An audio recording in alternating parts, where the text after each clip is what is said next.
Boleh tak saya ambil air kowe yang disediakan di fakulti untuk minum di kolej? Adakah haram atau dibolehkan? Yang diwakafkan untuk minum hanya boleh untuk minum saja. Yang diwakafkan untuk wuduk hanya boleh untuk wuduk saja. Kata Imam Nawawi, kalau diwakafkan untuk minum, kita datang ambil wuduk, haram, berdosa. Hati-hati, jangan main barang wakaf, barang sabil. Kita ikut suka dah tak? Barang-barang kali.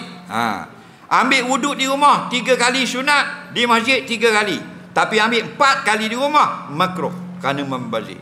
Di masjid haram, lain hukumnya dengan di rumah. Kenapa? Di rumah harta kita. Membazir harta sendiri makruh, membazir harta wakaf haram. Jelas? Dah kita lah ni Tok Imam basuh rezek sejik. Tok Ila basuh Vespa, air surat. Tok Siok awak balik pinggan makuk pun rumah. Betul tak? Pengusi ambil kapek masjid, nikah anak di rumah. Haram belaka. Haram tak boleh. Mana boleh waktu baik barang guna di rumah. Hal lepas istighfar, minta maaf pada Allah. Akan datang jangan buat. Nampak?